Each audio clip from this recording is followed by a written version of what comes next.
Ricky, where does that victory rate in terms of the most courageous efforts from your side that you've seen? Yeah, I don't know if I've coached many more courageous efforts than that. But I must say, I have coached a number of them. None more courageous, but a number of them with a lot of the current players and the squads that I've had here over the last number of years. You know, our culture at this club, the way we perform our hard work and the care and the camaraderie amongst our players is real. You know, I don't go and read a textbook and then say, okay, well, we've got A, B and C. It is real what you saw there today. You know, realistically, we had so much go against us today that it made the win so much more sweeter. And it was a win that any ex-Raider player that was watching that match would have been so proud of that person in his number. What did you think that was the biggest thing that went against you? Well, what do you... Well, you saw the game. They had 60% of the footy. Field position, I can't remember. Sorry, I can't remember a good ball set we had in the second half. If we had a couple, maybe, or I can't remember them. With the infringements and penalties, it was 16-6. It's a defending with 12 men for so many minutes, and that's not to say Elliot's sin binning weren't sin bins. There was just so much went against us today that you have to be a committed football team that want to play for each other. I said at the start of the year we're building something here, and we are. Did you feel like this week, leading into that, off the back of last week, you know, you've had the confidence, and you've always mentioned that, you know, you believe in this squad. Did you feel like there was any moment within the week where, I don't know, something happened within this squad that they had that belief? Because they're, you know, coming up against the Roosters, such a daunting task. They're in the top four. Did you feel I spoke to you before the game, and I said last week's win wasn't a big as surprise to me as it was to a lot of other people. I said it to Freddie out on the sideline in his interview. You know, it's all nice talking in hindsight. We knew it was going to be a very tough game. I didn't realise the interpretations of the game was going to be so overloaded towards us. But to answer your question, this week, with our preparation and the way the players have bought into what I wanted them to do today, because I know how we can beat football teams, certain teams, they bought in, and for 20 minutes of that was with 12 men. The defensive display and effort was as good as I've coached, and I was very confident that we could win last week. And off the back of that, I was very confident that we could win today. So it's not such a big a shock to me winning those last two games as it is to a lot of other people. What the big shock to me is how they put 40 on us in the last game we played against them, how the Cowboys beat us 2 weeks ago by 30 or what points. They're the games that shock me. I don't know where it comes from. Does it set you up pretty nicely for next year? To get 2 wins like this, I mean, you say they weren't surprises, but for the boys to see, gee, we can compete it with the best teams in the competition. You're probably better off asking them, because for me to answer that question, I'm losing a lot of experience again. So I'm going to be filling 2 more positions, such as Elliot's and Jordan's, with players with less minutes. So again, it's going to be another tough 12 months. I've got to be very good at what I'm not good at, and that's being patient.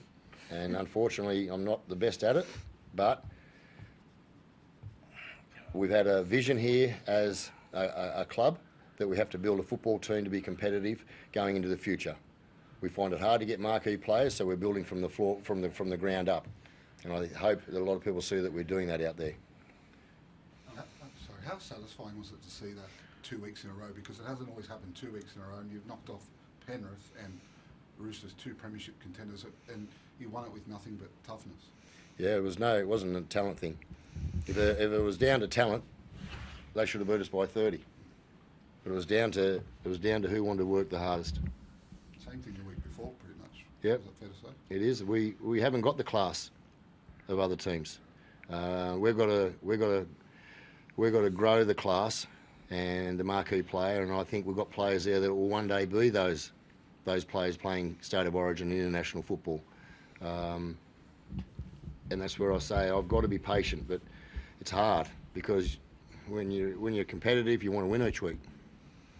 But I'll coach that every day of the week. And to answer your question a moment ago, it's better to ask the players because they've got to come to pre-season, they've got to buy in again. How's Jordan Ruffner, Stu? I've spoke to Doc. He's got a fracture to the eye socket, I think it is, or cheekbone, and the nose, broke his nose. So Potentially the last time we'll see him in a Raiders jersey, do you think? absolutely it is. How disappointing is that? Obviously, not be able to send him out. Yeah. Oh, look, it's disappointing.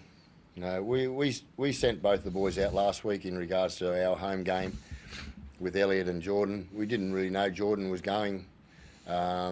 We sent Elliot out in a nice way. Jordan didn't get the opportunity the way that Elliot did, going off with injury, but I can tell you that he can be very proud to say that he's involved in that game today for some small minutes. And again, you know, we'll hear about how many injuries the Roosters copped. We won't hear through the Sydney media that we lost our halfback the session before our game. We lost our fullback going into that in the first 15 minutes. Our players don't get the credit of the Sydney media, but they get it from me, and that's probably more important. Ricky, I know talking about the Roosters, it looks like Walker might have gone down with an ACL, and straight away I thought about yourself. You know, I don't want to bring back a bad memory, but 93, Canberra was sailing towards the title, and you went down, they did win another game. Does that still apply in the modern era, like with halfbacks coming out, and how do you see the mountain they've got to climb if that's the case? Well, it comes down to your recruiting. You know, if they've got a player to fall in there that can actually fill a position, they got that much class, mate. They'll find a halfback that can work in with Manu Tedesco and that forward pack. They'll find a halfback there. That young Sandon Smith, I watched him play today. He played well for second grade. He's a very good young half. With the talent around him, mate, he'll jump at the opportunity, or he should be. Elliot, obviously, Jordan's done so much for this club. I mean, how devastating is that, I guess, to lose him before it's sort of his time to finish up? Yeah, definitely, mate. It's like Sticky said, you know, I'll be proud of that effort that the boys put in tonight. And, you know, Jordan told us that he was leaving this week and moving over to Super League. And, you know, we kind of put that win down for him, and we got the win. And, you know, like I said, he'll be proud, but he'll be disappointed that he couldn't finish the game and, you know, the season the way he wanted to. But, you know, he's been a big part of this club since I've come, and he's always give his all every time he crosses over that line. And, you know, he's been a great teammate, and he's a great mate of mine. So, yeah. Do you have a favourite Jordan Ruffner memory? Oh, there's too many. Yeah, there's too many. Elliot, when you hear Ricky talk about the fact that, like, you know, everyone's got to buy in and they've got this, they're building from the ground up. Obviously, you're leaving at the end of the season, but what sort of feels does that give to you? I mean, how I suppose you're part of that buy-in. You're in that inner sanctum. What is the future of the Raiders, and how lucky are they to be alongside Ricky in that? Look, I think throughout the year they've showed glimpses of what they are capable of doing. Obviously, more experience. You know, especially the young spine, they'll learn how to control the games better and, you know, turn the ball over where they need to. But you know, they've showed at times how good they can be, and you know, it's just getting the more consistency out of them. And you know, Sticky's got a great coaching team with him, and you know, he's got some great players, young players coming through, and you know, the future is bright for the Raiders, and they've done a great job on recruiting. Just to touch on those sin-bins, what were both your thoughts? Oh, look, I'll speak about that. Look, obviously, I didn't mean to do Brandon. I know he's come up with a bad injury and stuff, and you know, I'm sorry to him for that. Obviously, I just wasn't happy the way I went over to ask about Brandon, and Trent Robinson's had a go at me. Like I went to apologise, and he's turned on me. So, you know, the way he done that, I thought that were out of order. You know, I don't know what he said in his media if he's done it before yet. But yeah, look, I'm sorry to Brandon, and you know, the other one, I'm not sure if you lot know the rules or I don't know the rules. I just tried stopping an offload. I didn't strike in any malice way, and but yeah, whatever. I don't care. Thanks very much.